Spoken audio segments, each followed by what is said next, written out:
Taip, sveiki visi, sveiki susirinkę į renginį architektams apie būtent koncepcinio dizaino stadiją. Tai šiandien pakalbėsime apie skirtingus dalykus. Šiandien iš ties paliesime tokius labiau net praktiškus, gal sakyčiau. Tai pirmoji pašnekovė tai bus architektė Paulina Lisevičiūtė. Jinai būtent parodys, kaip su SketchUpu ir layoutu labiau, nesunkiai, greitai padaryti tokias 3D diagramas, aiškinančias apie būtent koncepcinio dizaino idėją, apie visus privažiavimus ir saulės kaitą ir visą kitą. Tai vėliau Romualdas Kirdulis iš Vilniaus architektūros studijos.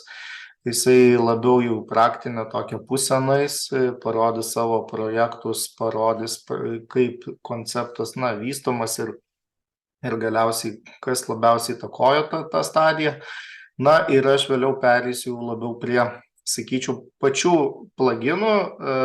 Praktiškai parodysiu, kaip SketchUpe galima projektuoti, išsikelti pakankamai didelės urbanistinės teritorijas ir visai nesunkiai palyginus. Tai tokio kaip ir atsakymo ten geriausio varianto neduosiu, bet labiau apžvelgsiu visus ir parodysiu pliusus minusus. Tai čia nukreipta šita valanda su pusė bus grinai į koncepto dizainą, jo vystymą ir tokių labiau idėjų generavimą atsižvelgiant į 3D aplinką, kurią susikūrėme savo kompiuteriuose. Taip, tai mes patys esame Geonovus įmonė, kuri Baltijos šalyse užsiima SketchUp programinės įrangos platinimu. Tai mes kaip ir esame tokie vieni didžiausių pagalbininkų jums, jeigu kada kiltų kokių klausimų dėl naudojimo ar kažkas nesigautų, tai bent kada galite kreiptis ir mes tikrai pakankamai greit padėsime jums įspręsti visas bėdas. Bet apie visą tai dar pačioje renginio pabaigoje, apie visą tai, ką mes galime jums pasiūlyti ir padėti, o dabar jau, manau, galim pereiti prie mūsų pašnekovų ir tuomet jau pereisim prie Paulinos. Labas, Paulina. Labas, Mariau. Kaip laikaisi? Neblogai, Paulina, malonu, kad dalyvauji, sutikai pasidalinti savo žiniomis. Taigi, apie 3D diagramas, apie layoutą. Gerai, tai ačiū, perėmiau mikrofoną, ačiū, Mariau. Tai pradėsiu nuo įžanginės kalbos, kaip ir įprastai. Ačiū Geonovusiai, kad pakvietė prisijungti prie šio renginio. Trumpai prisistatysiu, tai esu Paulina, architektė, šiuo metu nepraktikuojanti, nes kelias nuvedė programinės įrangos keliu. Ir ką aš veikiu, tai turiu savo brandą SketchUp Assistant, kurio idėja yra padėti ekspertams kurti darbo eigą, ekspertams įmonėse ir vedu individualius mokymus internetu. Šiaip gyvenu tarp dviejų šalių, tarp Ispanijos ir Lietuvos. Kviečiu sekti Instagrame arba daugiau informacijos tinklalapyje sketchupassistant.com. Tai gerai, taip apie prezentaciją šiek tiek priešistorės ir tokios informacijos. Tai kadangi šito renginio tikslas yra atkreipti dėmesį į SketchUpo naudą architektams, tai aš pereisiu prie to, kad dažnai tenka girdėti diskusijas tarp architektų ir pačiai tenka dalyvauti Revitas, Archikadas ar SketchUpas. Tai aš visada linkstu link to, kad šitus dalykus, šitus įrankius lyginti nėra tikslinga, nes jie yra gana kaip ir panašus, tuo, kad galima kurti, bet jie yra skirtingi savo veikimo principų, nes BIM, tarkim, yra Building Information Modeling ir tikslas yra, kuriant projektą, sudėti visą informaciją apie projektą detaliai, o SketchUpas yra labiau laisvos formos įrankis, kuris, mano nuomonė, architektams labai praverčia koncepcijos stadijoje. Taip pat yra tam tikrų BIM programų, kurios turi tiesioginę sąveiką. Tarkim, Autodesk Revit netgi turi specialų eksporterį į SketchUp ir atvirkščiai. Tai va, tai pradėsim prezentaciją. Mano prezentacijos tikslas yra supažindinti, tiesiog parodyti, kaip galima nesudėtingai jau turint SketchUp modelį, nepaisant to, ar jūs modeliavote viską detaliai SketchUp'e, ar importavote iš BIM. Na, kai kurie architektai taip dirba. Pradžiai susideda BIM ir tada pradeda kažkokias plastinės formas pridėti arba galvoti apie interjerą, jeigu tai yra irgi interjero dizaineris. Ir tada persikelti į layout. Tai aš pirmiausia parodysiu, apie kokias schemas čia kalbame. Čia turiu beje du ekranus, jeigu žiūrėsi į viršų, tai žiūri į antrąjį ekraną. Gerai, pasidalinsiu ekranu. Taip. Tai kalbu apie štai tokias schemas, daugelį architektų pažįstamas. Tai iš esmės, jeigu daugelis žinote MVRDV studijos diagramas, kurių tikslas yra supažindinti su projekto koncepcija nesudėtingai ir įtaigiai, tai tokiu principu ir man yra tekę ne kartą kurti diagramas ir šiai prezentacijai naudosiu savo studijų projektą dėl tam tikrų konfidencialumo susitarimų. Ir pagalvojau, kodėlgi ne, įdomu prikelti, kadangi mes ranka braižėme į SketchUp erdvę. Taip, tai mes kursime štai tokias diagramas. Ir dabar aš įsijungsiu SketchUp'ą ir persikelsiu čia, kad matyčiau. Taip, tai prezentacija yra suskirstyta į keletą dalių. Tai pirma dalis yra parodyti, kaip SketchUp'e pasiruošti modelį ir tada kaip greitai jį persikelti ir paruošti prezentaciją. Tai aš maždaug jau esu pasiruošusi tą diagramą, kurią ką tik matėme, ir ją pabandysiu atgaivinti tiek, kiek spėsiu. Gerai, tai pradėkime nuo pirmos SketchUp dalies. Taip, kas svarbu yra SketchUp'e? SketchUp'as turi tiesioginę sąsają su layoutu, ne vien to, kad mes galime persikelti 3D projektą, bet ir tuo, kad žymos, tags, anksčiau tai buvo vadinama sluoksniais, layers, bet prieš keletą metų pasikeitė į tags, vėliau paaiškinsiu, kodėl, layout'e pasimatys. Visas žymas keliauja kartu su projektu į layoutą, todėl kaip ir kiekvienam projekte yra labai svarbu išlaikyti aiškią tvarką. Jeigu jūs neturėsite tvarkingos žymų bibliotekos, tiesiog bus ne tai, kad neįmanoma dirbti greitai ir patogiai, bet tiesiog labai apsunkins ir jūs negalėsite išgauti privalumų layouto perkelimo. Taip, tai kalbant apie žymas, aš čia tiesiog noriu paminėti, kad SketchUp'ai yra labai patogus įrankis. Jūs galite žymas atpažinti pagal spalvas, yra funkcija Color by Tag, tai jeigu jūs paspausite ir dabar išskleisiu aplankus, aš galiu matyti, kokia spalva ką atitinka. Na ir pavyzdžiui, želdynai dabar yra violetiniai, jeigu aš paslėpsiu, jų nebebus. Ir taipogi, kas yra labai smagu, kad galima kurti aplankus, į kuriuos galima gana nesudėtingai kelti žymas. Tai galima vienu metu paslėpti visą aplanką žymų. Taip, dabar dar trumpai, tiem, kurie šiek tiek prisėda prie SketchUp'o, praktiškai naudoja, bet pamiršta apie organizaciją, taip dažnai nutinka tarp klientų, tai kaip perkelti elementus į žymas. Tai aš parodysiu dabar vieną iš būdų, jūs tiesiog galit pažymėti elementą. paspausti ant Entity Info ir čia pirmoje eilutėje yra žymos eilutė ir tiesiog pasirenkate, kaip ir AutoCAD, labai paprasta. Gerai, dabar keliaujame į Layout. Aš tik pasižiūrėsiu, kažkokia žinutė yra. Taip, galvoju, gal kažką nesimato.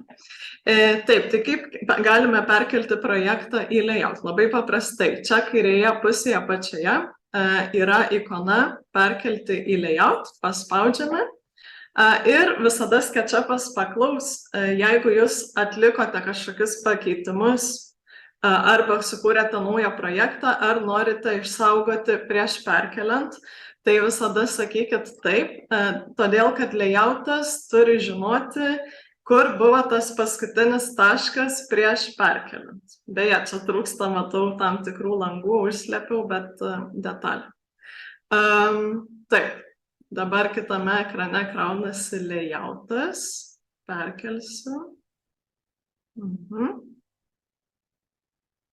Taip, gerai, tai pirmas žingsnis. Startavus layoutui yra pasirinkti lapo formatą iš layouto rašinių. Tai šiuo atveju aš pasirinksiu A3 gulsčią lapą. Tai šios prezentacijos metu mes tą pačiu peržvelgiam layouto galimybės, nes žinau, kad dažnai būna, kad specialistai ir pradedantieji, jie tiesiog dirba su SketchUp, bet labai mažai kas įsijungia ir būna netgi klausia, o kokia čia ikona yra ant darbalaukio. Tai puikia proga susipažindint su layoutu. Gerai. Layoutas. Layoutas atkeliauja kartu su SketchUpu į jūsų įrenginį. Ir layoutas šiek tiek apie vartotojo sąsają. Viršuje yra pagrindiniai braižymo įrankiai, o dešinėje pusėje parametrai padedantis valdyti tiek SketchUpo laukelį, tiek grafinės formas, mastelį ir panašiai. Tai kai jūs įsikeliate projektą į layoutą, atkeliauja 3D projekto laukelis, taip, ant kurio paspaudę jūs galite matyti mėlyną kontūrą. Ir šitas laukelis gali būti aktyvus tuo, kad jūs jį galite valdyti rakursą, pakeisti mastelį ir aš dabar parodysiu. Labai svarbu žinoti, kad prieš valdant šitą laukelį jį reikia pažymėti ir kai jūs pažymite, galite dažnai pusėje atsidaryti SketchUp Model skiltį. Čia jūs matote visas galimybės laukelio valdymą. Tai aš pradėsiu nuo to, kad jūs galite labai nesudėtingai pakeisti sceną.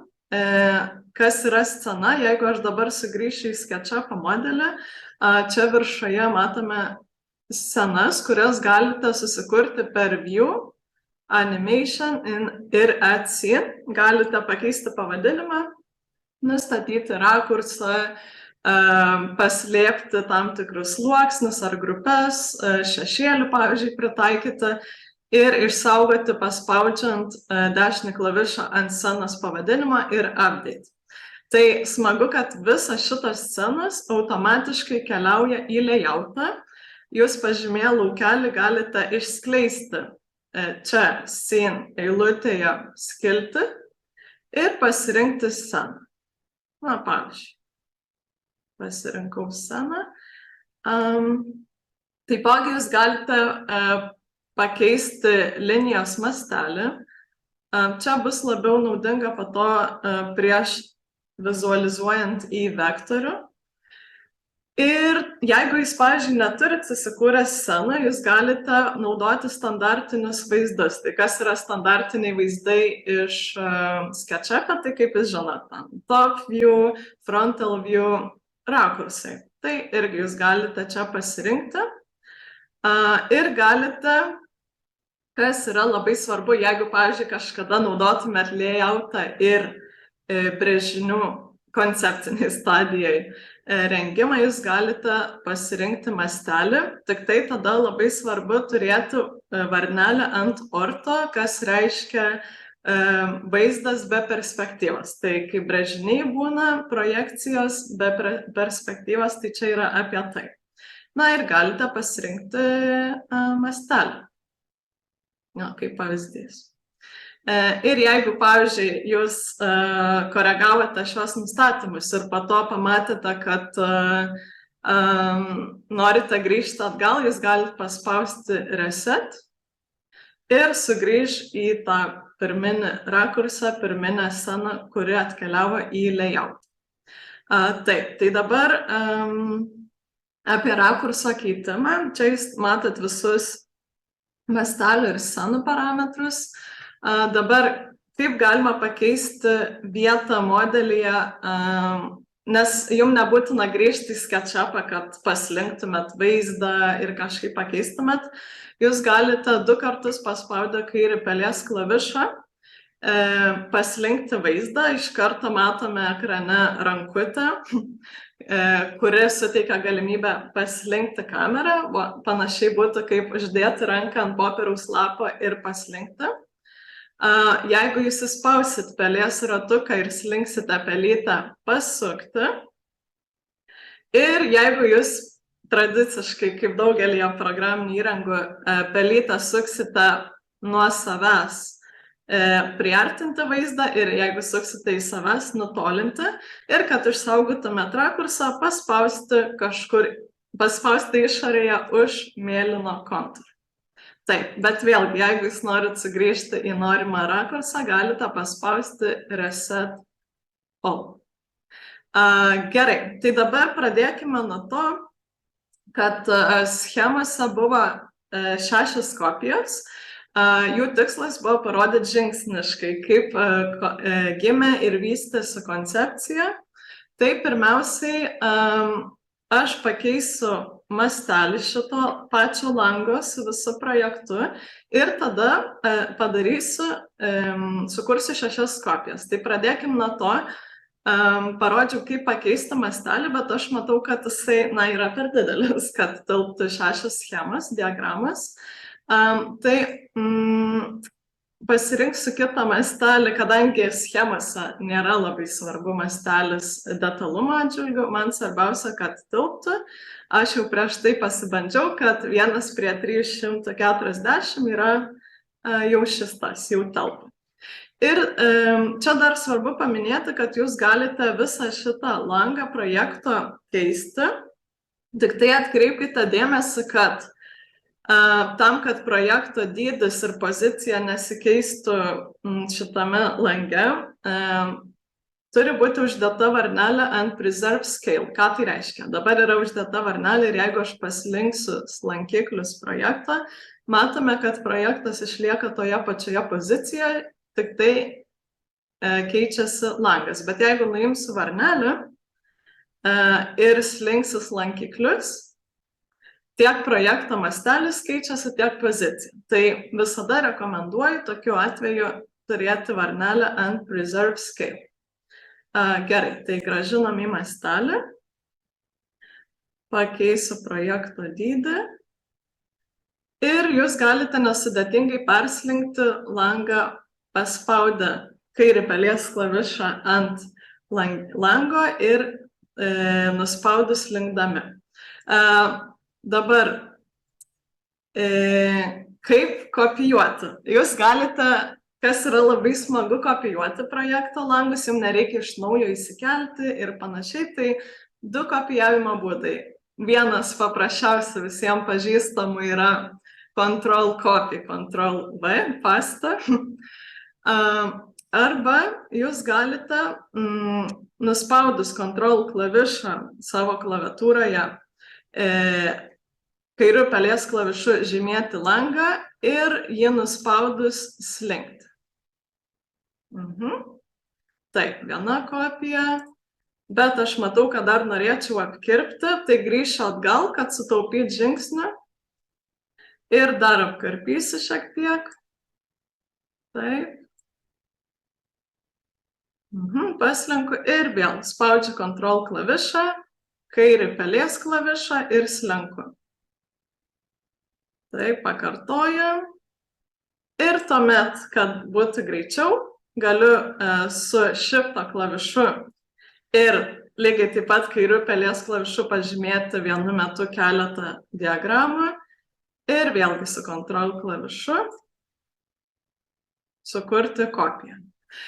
Čia šiek tiek pereisiu jau apie layouto sluoksnius, bet sakiau, paminėsiu, kodėl pasikeitė į žymų pavadinimą.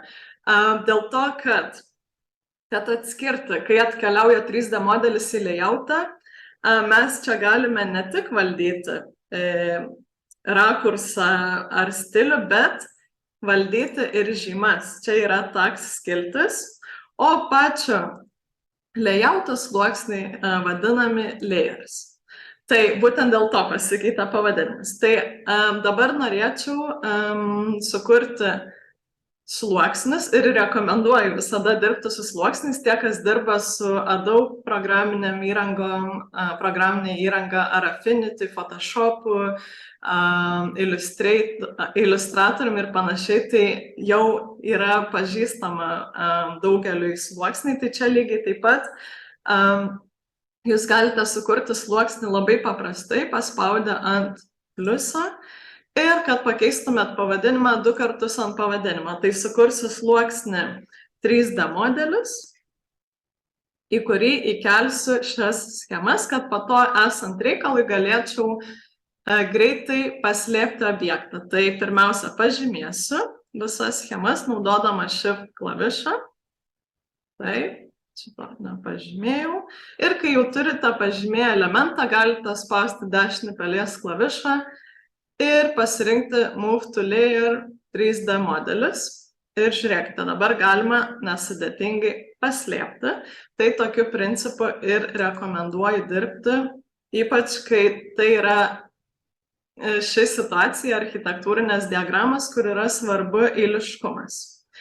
Gerai, važiuojam. Tai dabar kitas žingsnis yra, žinant eiliškumą diagramose, pasižiūrėti, ko mums nebereikia tam tikrose diagramose. Tai aš žiūrėdama į diagramą atkursiu viską ir čia susipažinsim su tuo privalumu, kad galime paslėpti žymas layoutą. Tai pavyzdžiui, pirmoje schemoje turėtų būti tik sklypo projekcija. Tai labai paprasta, galiu paslėpti pastatą, visą aplinką, paspaudusi ant akutės ir matau, kad dar yra iš sklypo dalių takai paslėpti ir želdynai. Ir dar galima paslėpti reljefą bei gatves. Štai, vieną schemą jau turime diagramą paruoštą. Tuomet matau, kad antra ir trečia schema taipogi turės sklypą, tai iš tikrųjų jūs galite ir vienu metu keletą schemų pažymėti ir pakartoti tą patį. Tai pakartosiu, paslėpsiu pastatą, želdynus. Aha, gerai, nereaguoja antras. Gerai, tuomet po vieną žymėkime. Tai jeigu, pavyzdžiui, tokiu atveju, gal netgi verčiau kartais yra ištrinti, jeigu paslėpiam vieną, ir tuomet jau nukopijuoti su paslėptu. Nes mūsų tikslas yra pasižiūrėti, kaip greičiau sukurti diagramas. Gerai, tai turime čia. Ir žinau, kad paskutinė schema jau bus pilna, tai ją paliekam, o šitas dar pasiliksime, nes ant viršaus braižysime 2D figūras. Gerai, tai dabar apie dar vieną tokią galimybę. Dabar pakalbėsiu apie 3D modelio vektorizavimą. Jau žinome, kad mes galime pakeisti projekcijas, scenas, bet čia jau atsiranda kitas klausimas, einant į grafinę užduotį, linijų tipų valdymas, linijos tipas, storis, susijungimo kampų tipas ir taip toliau, taip pat užpildo spalva. Tai kai mes turime patį 3D modelį, mes šitų dalių negalime valdyti, galime dalinai, bet jeigu norime pilnai įeiti į grafinę užduotį, yra tokia funkcija, jeigu jūs pažymėsit laukelį ir pasirinksite SketchUp model, atsiprašau, yra vizualizavimas. Čia prie šalia auto dešiniai pusėje, jeigu atsidarysite sąrašą, jūs galite pasirinkti, į ką paversti 3D modelį. Tai jūs galite paversti į vektorių, į gyvas linijas. Rasteris tai jau yra, pikselinis dokumentas susietas su SketchUpu ir hibridas yra visų šitų abiejų dalių miksas. Tai aš dabar parodysiu, kaip vektorizuoti. Spaudžiame vektor ir tuomet SketchUpas informuoja, kad jūs vektorizuosite, spaudžiate OK. Ir iš karto matome, kad pasikeitė grafinis tipas priklausomai nuo to, kokia linija buvo layout'e parametrai palikti, kokie parametrai buvo palikti. Taip, po vektorizavimo jūs vis dar galite keisti rakursą, galite slinkti, galite perkelti. Tai šitoj vietoj viskas gerai ir jeigu jūs nuspręstumėt sugrįžti į rastrinę, galite pažymėti ir susigrąžins failas. Šiek tiek resetinsiu, kad sugrįžtų. Gerai, resetinai šią. Dabar padarysiu atvirkščiai. Dabar nukopijuosiu iš čia. Taip, tai vėl vektorizuokime. Ir kita dalis yra, jeigu jau mes norime keisti linijos nustatymus, rekomenduoju daryti išsprogdinimą, atlikti išsprogdinimą. Tai jums leis atlikti korekcijas linijoms, bet jūs jau nebegalėsite rakursą keisti. Tai dėl to rekomenduoju pasilikti lape keletą rakurso, keletą SketchUp langelių, jeigu jūs vektorizuojate ir išsprogdinant elementus, kad jeigu kažką reikėtų nukopijuoti ar pasiimti elemento dalį. Gerai, tai spaudžiu Explode. Ir dabar matome, kad pasikeičia pats išpildymas grafinis, vietoj mėlynos linijos dabar yra mėlynų taškų linija. Ir elementas automatiškai paverčiamas į grupę. Kad pasiektume tam tikrą elementą, liniją šiuo atveju reikia 2 kartus paspausti.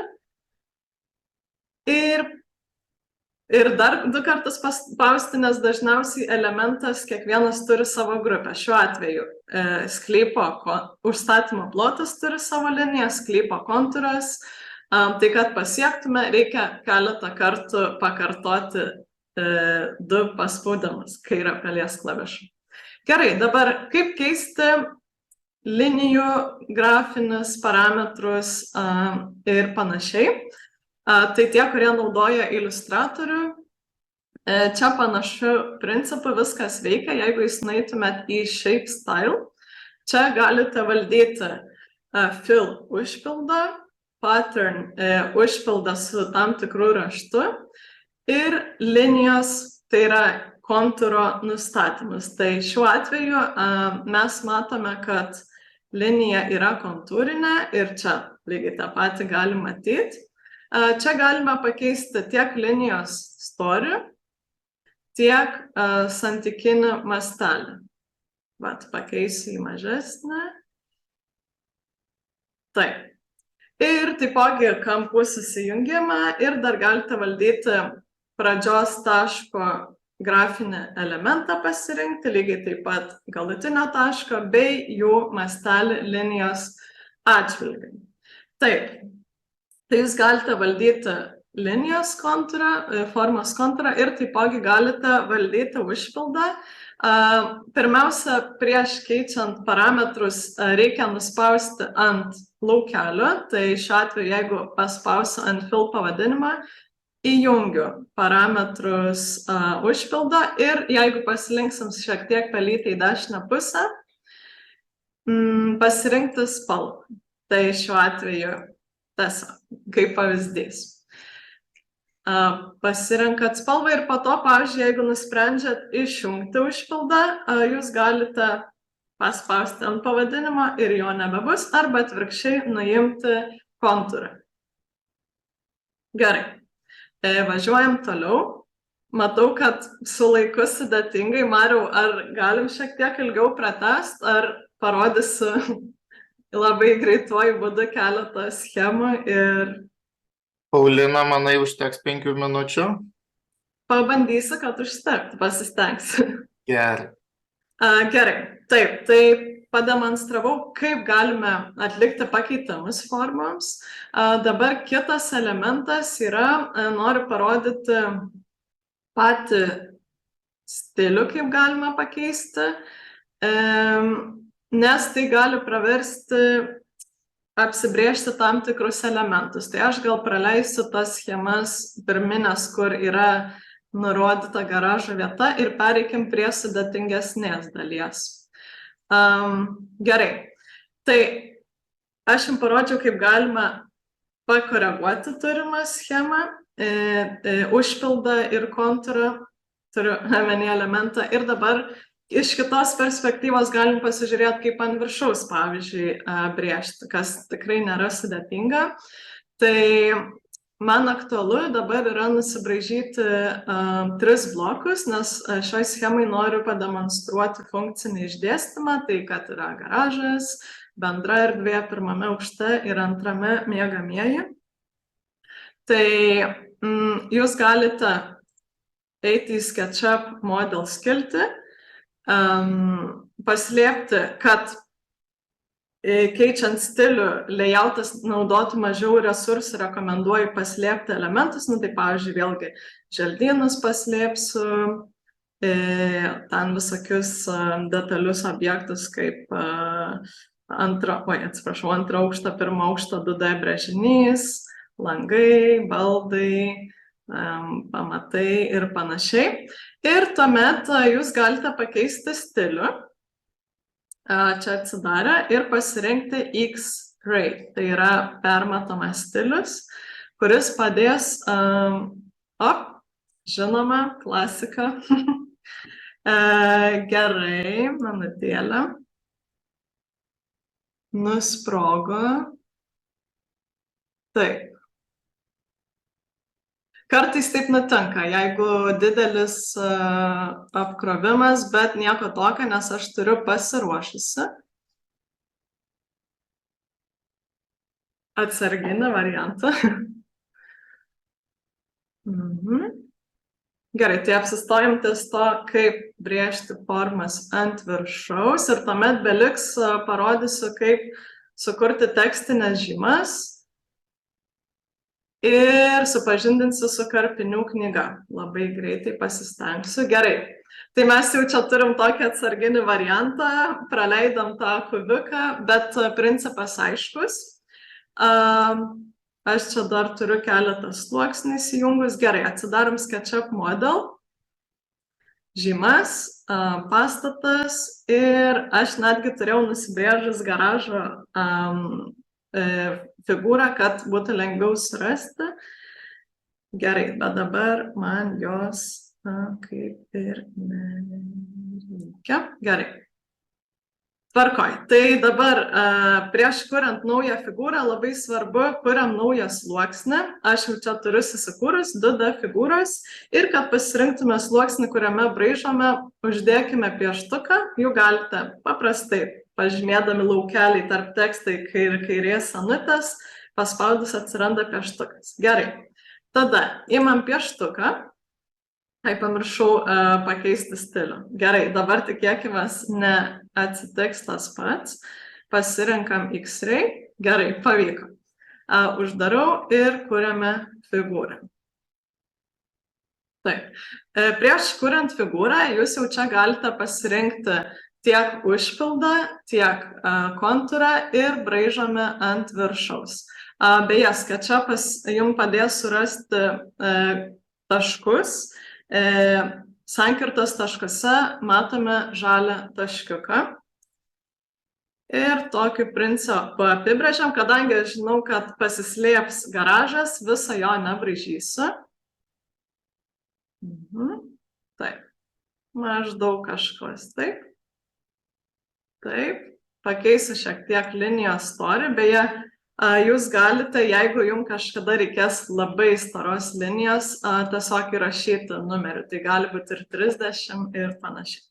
Taip, tai šitas elementas pasislėps, todėl jis tokiu principu nubraižytas ir dabar kursiu naują figūrą, pasirinksiu kitą spalvą, tarkim koralas, ir braižau ant viršaus, šitą galim šiek tiek paslinkti. Ups, gerai. Taip, iš naujo. Ir apsibrėšiu